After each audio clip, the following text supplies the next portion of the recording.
ప్రభువైన యేసుక్రీస్తు నామమున అందరికీ శుభాది వందనాలండి. మీరందరూ బాగున్నారా? బాగున్నారని అనుకుంటున్నాను. మేమైతే దేవుని మహాకృపను బట్టి బాగున్నాము.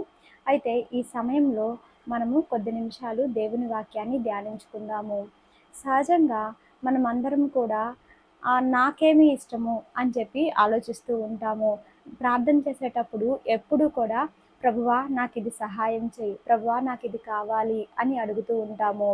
అంటే ఎల్లప్పుడూ కూడా మన కోరికలని, మన ఇష్టాలని దేవుణ్ణి అడుగుతూ ఉంటాము. ఉద్యోగం కావాలి ప్రభువా, వివాహం అవ్వాలి, అదే రీతిగా పిల్లలు పుట్టాలి, ఇల్లు కావాలి, ఆరోగ్యం బాగాలేదు, స్వస్థతనివ్వు. ఎల్లప్పుడూ మన కోరికలు, మన ఆలోచనలు, మన ప్రార్థన ఎలా ఉంటుంది అంటే మనకేది కావాలి, మనకేది ఇష్టమో అది దేవుణ్ణి అడుగుతూ ఉంటాము. అందుకే ఒకసారి వాక్యం చూద్దాము. యోహాను సువార్త 15వ అధ్యాయం 7వ వచనంలో మనం గనక చూసినట్లయితే, నాయందు మీరును మీ యందు నా మాటలను నిలిచి ఉండిన ఎడల మీకేది ఇష్టమో అడుగుడి, అది మీకు అనుగ్రహింపబడును. ఇలాంటి వాక్యాలు మనం చూసినప్పుడు దేవునికి ఏది ఇష్టమో అని మనం ఆలోచించాం. కానీ అక్కడ వ్రాయబడి ఉన్నట్లు మీకేది ఇష్టమో అడుగుడి, అది మీకు అనుగ్రహించబడును అని ఉంది. కాబట్టి మనకేం కావాలి, మనమేం కావాలని కోరుకుంటున్నాం, మనమేం పొందుకోవాలనుకుంటున్నాము అని ఆలోచిస్తూ ఎప్పుడూ కూడా మన కోరికలను, మన ఇష్టాలను అడుగుతూ ఉంటాము. సహజంగా మనం చూసినట్లయితే మన తల్లిదండ్రులు ఉన్నారు, లేదా భర్త లేదా భార్య, పిల్లలు ఉన్నారు. పిల్లలు ఎప్పుడూ కూడా ఏం ఆలోచిస్తారు? అమ్మ నాకు ఇది కావాలి, అమ్మ నాకు ఇది చేసి పెట్టు, అమ్మ నా ఫీజు కట్టు, నాకు మంచి బట్టలు తీసివ్వు, నాకు తినేటివి తీసివ్వు, బొమ్మలు తీసివ్వు. ఇలా ప్రతిదీ కూడా పిల్లలు ఏం అడుగుతుంటారంటే తల్లిదండ్రుల్ని వారికి ఏది ఇష్టమో అది అడుగుతూ ఉంటారు.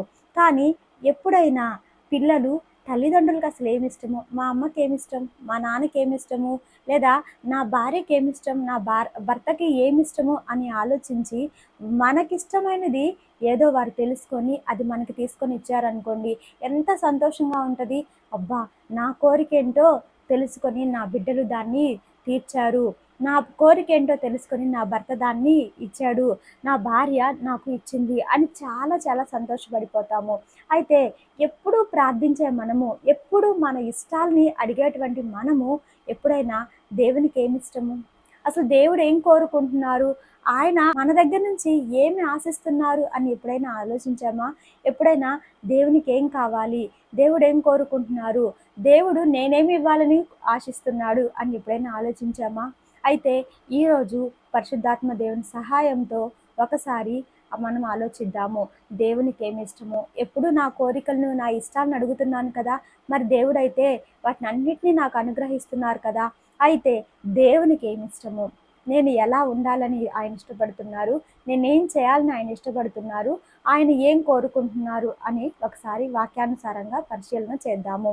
సమూయేలు మొదటి గ్రంథము 12వ అధ్యాయం 22వ వచనంలో మనం గనక చూసినట్లయితే, యెహోవా మిమ్మును తనకు జనముగా చేసుకొనుటకు ఇష్టము కలిగి ఉన్నాడు, తన ఘనమైన నామము నిమిత్తము తన జనులను ఆయన విడనాడడు. ఇక్కడ వ్రాయబడిన వాక్య ప్రకారం మనం కనుక చూసినట్లయితే యెహోవా తనకు జనముగా చేసుకుంటూ ఇష్టము కలిగి ఉన్నాడంట. అంటే మనం ఆయన స్వకీయ జనముగా ఉండాలని ఆయన కోరుకుంటున్నారు. అందుకే కదా ఎఫెసీయులకు రాసిన పత్రికలో ఉంటుంది, అనాది కాల సంకల్పము చొప్పున జగత్తు పునాది వేయబడక మునిపే ప్రేమ చేత ఆయన మనలను ఏర్పరచుకొనెను.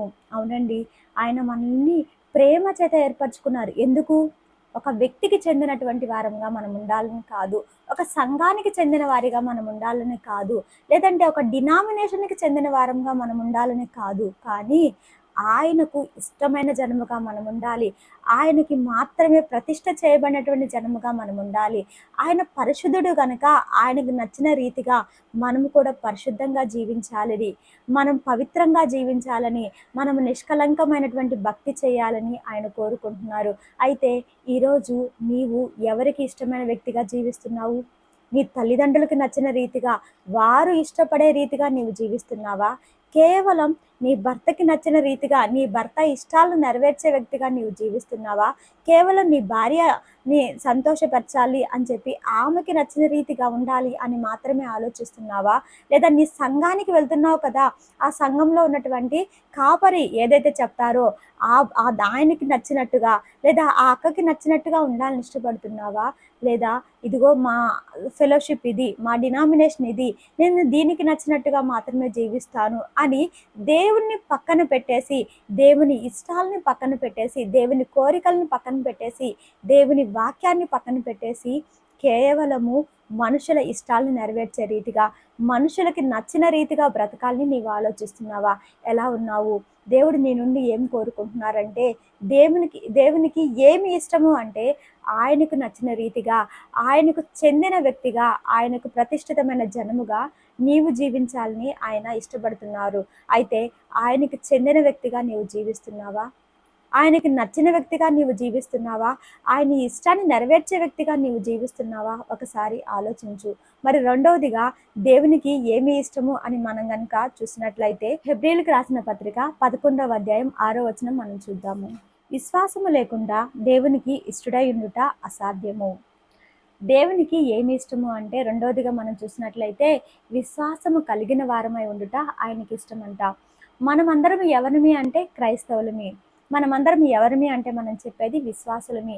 అయితే నాదొక చిన్న ప్రశ్న, నిజంగా మనలో విశ్వాసం ఉంటుందంటారా? విశ్వాసం ఉంటుంది, విశ్వాసులమే. కానీ ఎలా ఉంటుంది అంటే మన విశ్వాసము పరిస్థితులకి తగినట్లుగా ఉంటుంది. ఇదిగో కష్టం వచ్చింది అంటే విశ్వాసం కొద్దిగా సన్నగిల్లిపోతుంది. ఇదిగో పరిస్థితులు అన్నీ బాగున్నాయి అంటే మన విశ్వాసం అధికంగా ఉంటుంది. మన విశ్వాసం ఎలా ఉంటుంది అంటే పరిస్థితులకి సమయానికి తగిన రీతిగా ఉంటుంది. మన మనోభావాలని దెబ్బతీయకుండా మంచిగా ఉన్నట్లయితే మన విశ్వాసం బాగా ఉంటుంది. మన కోరికలు నెరవేరుతూ ఉన్నప్పుడు మన విశ్వాసం బాగా ఉంటుంది. అంతా సవ్యంగా ఉన్నప్పుడు మన విశ్వాసం బాగుంటుంది.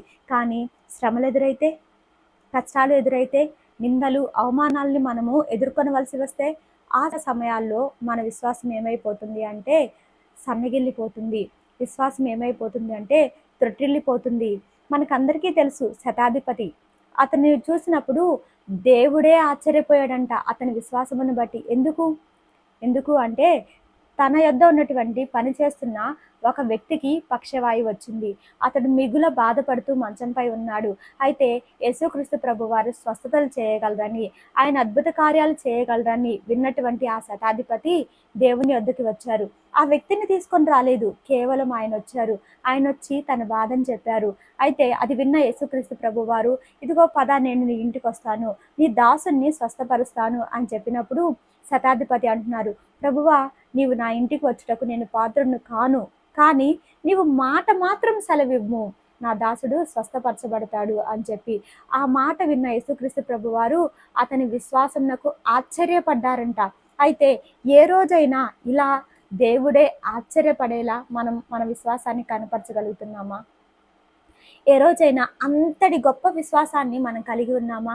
అనారోగ్య సమస్యలు కావచ్చు, ఆర్థికపరమైన ఇబ్బందులు కావచ్చు, అప్పులు కావచ్చు, కుటుంబంలో సమాధానం లేకపోవటం కావచ్చు, ఇదిగో గొప్ప పరీక్షని, నిందని, అవమానాన్ని నీవు ఎదుర్కొంటూ ఉండవచ్చు. అయితే ఇలాంటి సందర్భంలో, ఇలాంటి పరిస్థితుల్లో నా దేవుడు ఈ శ్రమల గుండా, ఈ శోధనల గుండా నన్ను నడిపించగల సమర్థుడు, వీటిని తప్పించగల సమర్థుడు, వీటి నుంచి నన్ను నిలవబెట్టగల సమర్థుడు, వీటిల్లో నాకు విజయాన్ని ఇవ్వటానికి ఆయన సమర్థుడు అని నీవు ఖచ్చితమైనటువంటి విశ్వాసాన్ని కలిగి ఉంటున్నావా? దృఢమైన విశ్వాసాన్ని కలిగి ఉంటున్నావా? శ్రమలు వస్తున్నప్పుడు, నీ విశ్వాసం పరీక్షించబడుతున్నప్పుడు అమూల్యమైన విశ్వాసాన్ని నీవు కనపరచగలుగుతున్నావా? ఒకసారి ఆలోచించు. అదే రీతిగా మనం చూసినట్లయితే కపెర్నహూములోని ప్రజల గురించి మనకు తెలుసు. యేసుక్రీస్తు ప్రభువారు పుట్టి పెరిగిన ఊరు. అయితే ఆయన అక్కడికి కూడా వెళ్ళారు. అక్కడ కూడా అన్ని ఊర్లో చేసినట్లు, అందరి ఏడల చేసినట్లు అద్భుత కార్యాలు, ఆశ్చర్య కార్యాలు చేయాలనుకున్నారు. కానీ అక్కడ వ్రాయబడి ఉంటుంది ఏమని అంటే, వారి అవిశ్వాసమును బట్టి ఆయన అక్కడ స్వస్థపరచుట తప్ప మరి ఏ అద్భుతములను చేయలేకపోయారంట. అంటే దేవునికి శక్తి లేదనా? ఆయన శక్తి సన్నగిల్లిందనా? కాదండి. వారి అవిశ్వాసాన్ని బట్టి అక్కడ ఆయన అద్భుత కార్యములను, ఆశ్చర్య కార్యములను చేయజాలకపోయారంట. మన అవిశ్వాసమే దేవునికి మనకు మధ్య అడ్డుగా వచ్చేసి మనము దేవుని కార్యాలను పొందుకోనివ్వకుండా చేస్తుంది. అయితే ఈరోజు ఒకసారి పరీక్షించుకుందాం, మన విశ్వాసం ఎలా ఉంటుంది. విశ్వాసము గలవారమై ఉండటం బట్టి దేవునికి ఇష్టలమై ఉంటామంట. దేవునికి ఏమి ఇష్టము అంటే విశ్వాసము గలవారమై ఉండుట. అవిశ్వాసము కాదు, అల్ప విశ్వాసము కాదు, కానీ విశ్వాసము గలవారమై ఉండుట ఆయనకి ఇష్టమంట. అయితే విశ్వాసము గలవారమై మనం జీవిస్తున్నామా? విశ్వాసమును బట్టి మన దేవుడు మనయందు ఆనందించేలాగా, సంతోషించేలాగా ఉంటున్నారా? ఒకసారి మనల్ని మనం పరీక్షించుకుందాము. మరి మూడవదిగా దేవునికి ఏమి ఇష్టమో అని మనం చూసినట్లయితే సామెతల గ్రంథం 21వ అధ్యాయం 3వ వచనం. నీతి న్యాయములను అనుసరించి నడుచుకుంటా బలులు అర్పించుట కంటే యెహోవాకు ఇష్టము. నీతి న్యాయము అనుసరించి నడుచుకుంటా బలులు అర్పించుట కంటే ఎక్కువ ఇష్టమంట. సహజంగా మనం అనుకుంటాము దేవునికి ఏమి ఇష్టము అంటే మనం ఇచ్చేటువంటి కానుకలు ఇష్టము, మనం ఇచ్చేటువంటి బలులు కావచ్చు, నైవేద్యాలు కావచ్చు. అంటే ఇప్పట్లో లేవు బలులు నైవేద్యాలు అనేవి, కానీ ఏదైనా ఆఫరింగ్, అది కానుకలు కావచ్చు, లేదంటే వస్త్రాలు కావచ్చు, మందిరంలో మనం ఏదైనా ఇచ్చేటువంటి వస్తువులు కావచ్చు, ఏదైనా సరే అవి ఇవ్వటం దేవునికి ఇష్టము అనుకుంటాం. కాదండి, దేవుడు నీవు నేను ఇచ్చే కానుకలను మాత్రమే ప్రేమించడానికి ఆయనేమి దరిద్రుడు కాదు, ఆయన ధనవంతుడు. తన మహిమైశ్వర్యం చొప్పున భూమి మీద ఉన్నటువంటి ప్రతి ఒక్కరికి సమస్తము అనుగ్రహించటం మాత్రం కాకుండా ప్రతి జీవి కోరికను కూడా తన గుప్పిలి విప్పి తీరుస్తున్నారంట. అంతటి గొప్ప దేవుడు మన దేవుడు. కాబట్టి నీవు నేను ఇచ్చేటువంటి కానుకలు ఏ పాటివి? అందుకే దావీదు అంటారు కదా, నీవిచ్చిన దాంట్లోంచి కొంత మేము నీకు ఇస్తున్నాము అని. అంతేకాకుండా మనంతట మనమే ఏది దేవునికి ఇవ్వలేము, అది ఆయన ఆశించడం లేదు. బలులు కావచ్చు, నైవేద్యాలు కావచ్చు, హోమాలు కావచ్చు, లేదంటే కానుకలు కావచ్చు, వెండి బంగారాలు కావచ్చు, ఇవేమి ఆయన మన యుద్ధ నుండి ఆశించడం లేదు. కానీ ఆయన ఏమి ఆశిస్తున్నారంటే నీతి న్యాయములను అనుసరించి నడుచుకోవటం ఆయన ఆశిస్తున్నారు. దానినే ఆయన ఇష్టపడుతున్నారు. అయితే ఈరోజు నీవెలా జీవిస్తున్నావు? కానుకలు ఇస్తున్నావు, మంచిదే, బాగుంది. అయితే అవి నీ కష్టార్జితమేనా? నీవు కష్టపడి ఎవరిని మోసము చేయకుండా, ఎవరికి కూడా అన్యాయం చేయకుండా నీతిగా సంపాదించినటువంటి కానుకలనే నీవు దేవునికి సమర్పిస్తున్నావా? న్యాయముగా, యథార్థముగా నీవు జీవిస్తున్నావా? చాలా మంది ఈ రీతిగా జీవించట్లేదండి. డబ్బు సంపాదనలో పడిపోయి నీతిని, న్యాయమును పక్కన పెట్టేస్తున్నారు, వాక్యాన్ని పక్కన పెట్టేసేస్తున్నారు. ఎవరు చూడడం లేదులే, ఎవరికి తెలియదులే, ఎలా సంపాదిస్తే ఏమైపోతుంది, మరలా దేవుడు మనల్ని దీవించాలి కదా, అందుకని అన్యాయంగా సంపాదించిన సొత్తులోంచి కొంత దేవునికి ఇచ్చేద్దాం, దాన్ని బట్టి దేవుడు దీవిచ్చేస్తాడు, ఆశీర్వదించేస్తాడు. ఇంకా నేను మరింతగా మోసం చేసి డబ్బు సంపాదించడానికి దేవుడు ద్వారాలు తెరుస్తారు అని ఆశిస్తున్నారు. ఎట్టి పరిస్థితిలోనే అది కుదరదు. ఆ రీతిగా మనం బుద్ధిహీనంగా ఆలోచించినట్లయితే బుద్ధిహీనుల యందు ఆయనకి ఇష్టము లేదు అని దేవుని వాక్యం సెలవిస్తుంది. దేవునికి ఏమి ఇష్టము అంటే నీతిని, న్యాయమును అనుసరించి జీవించడం ఆయనకి ఇష్టము. నీతి అంటే యేసుక్రీస్తు నందు విశ్వాసం ఉంచడం ద్వారా మనము నీతిమంతులం అయ్యాము. కాబట్టి ఆయన యందు విశ్వాసం ఉంచుతూ ఆయన మనల్ని పరిశుద్ధపరిచారు, మనల్ని పవిత్రపరిచారు. కాబట్టి మనం పొందుకున్నటువంటి రక్షణను బట్టి మనం ఆనందిస్తూ నీతిగా, యథార్థముగా, న్యాయముగా జీవించడం మాత్రమే దేవునికి ఇష్టము. అయితే మనలో నేటి దినముల్లో ఇలాంటి నీతి కనపడడం లేదు. మరేం కనిపిస్తుంది అంటే స్వనీతి. ఇదిగో ఒక వ్యక్తికి సహాయం చేశాను కాబట్టి మీరందరూ నన్ను చూసి ఇంకా నేర్చుకోండి అన్నట్లుగా అదేదో ప్రౌడ్గా ఫీల్ అయిపోయి చేసిన చిన్న సహాయాన్ని బట్టి మనం ఏం చేస్తామంటే ఫేస్బుక్లో పెట్టేస్తాం, ఇన్స్టాగ్రామ్లో పెట్టేస్తాము, వాట్సాప్లో పెట్టేసేస్తాము. మరలా చెప్పేది ఏంటి అంటే అనేక మంది నన్ను చూసి ఏదో మెచ్చుకోవాలి, నన్ను గణపరచాలని కాదు, కానీ నేను చేస్తున్న ఈ పనిని, అంటే నేను ఏ పాటి వాడిని అయినా సరే ఈ పని చేయగలుగుతున్నాను అన్నట్లుగా పెడుతూ ఉంటారు. అయితే దాన్ని చూసిన ప్రజలు ఏం చేస్తున్నారు? Very good brother, well done brother, well done sister, ఇలాంటివి చెప్తూ ఉంటారు. మరికొంతమంది నేను చూసానండి, క్యాలెండర్స్ ఇచ్చేదానికి కూడా ఒక ఫోటో, పాంప్లెట్ ఇస్తుంటే ఒక ఫోటో. దేనికోసం అండి ఇవన్నీ? ఎవరిని గణపరచాలని, ఎవరి మెప్పును పొందాలని ఇలాంటివి చేస్తున్నాము? ఎవరి మెప్పు కోసం చేస్తున్నామంటే వాక్యానుసారంగా మనం చూసినట్లయితే మనల్ని మనం హెచ్చించుకుంటూ కనపరుచుకుంటున్నాము. మన స్వనీతిని కనపరుస్తున్నాం అనమాట. మనం చేసేటువంటి సత్క్రియలను మన మీద మంచి చేసేస్తున్నాము, గొప్ప చేసేస్తున్నామని కనపరుచుకోవడానికి చేస్తున్నాము. అయితే దేవుని వాక్యం సెలవిస్తుంది ఏమని అంటే, మన నీతి ఆయన ముందు మురికి గుడ్డ వంటిది. మన నీతి కేవలం మురికి గుడ్డ వంటిది. కానీ మనము ఏ నీతిని కలిగి ఉండాలంటే, దేవుడు మనకు అనుగ్రహించినటువంటి నీతిని, ఆయన ఇచ్చినటువంటి నీతి వస్త్రాలని, ఆయన అనుగ్రహించినటువంటి నీతిని మాత్రమే మనం కనపరచాలి. ఆయన ఏర్పాటు చేసినటువంటి క్రమము చొప్పున మనం జీవిస్తూ న్యాయముగా, యథార్థముగా ప్రవర్తించాలి. ఎవరిని నొప్పించకుండా, అన్యాయంగా ఎవరి సొత్తుని ఆశించకుండా, ఎవరికి కూడా అన్యాయము చేయకుండా, అన్యాయంగా ఎవరిని బాధించకుండా న్యాయముగా వాక్యానుసారంగా జీవించాలని ఆయన కోరుకుంటున్నారు. మరి మనం ఎలా జీవిస్తున్నాము? దేవునికి ఏమి ఇష్టమో అని వాక్యం చాలా స్పష్టంగా చెప్తుంది. మొదటిది ఆయనకి ప్రతిష్ఠితమైన జన్మగా, ఆయనకి ఇష్టమైన జన్మగా మనం జీవించాలని ఆయన కోరుకుంటున్నారు.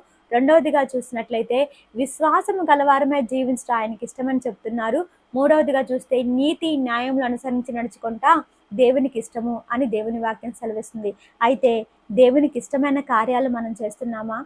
దేవునికి నచ్చిన రీతిగా మనం జీవిస్తున్నామా? దేవునికి ఇష్టమైన వ్యక్తులంగా మనం బ్రతుకుతున్నామా? ఒకసారి ఆలోచిద్దాము.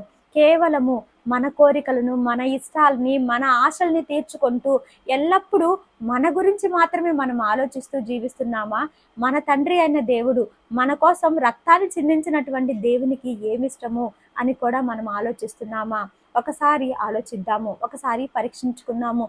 ఇప్పటి వరకు ఒకవేళ మనము కేవలం మన ఇష్టాలు, కోరికలు నెరవేర్చుకుంటూ ఆయన ఇష్టమేంటో వదిలేసి ఉన్నట్లయితే, ఆయన ఇష్టమేంటో పట్టించుకోకుండా ఉన్నట్లయితే, ఈరోజు మనల్ని మనం సరిచేసుకుందాము. ఈ రోజు నుండైనా, నేటి నుండైనా ఆయనకి ఇష్టమైన వ్యక్తులుగా మనం జీవిస్తూ ఆయన ఇష్టాలను నెరవేర్చే వ్యక్తులుగా మనము బ్రతుకుదాము. ఇట్టి కృప దేవుడు మనందరికీ కూడా అనుగ్రహించును గాక. ఆమేన్.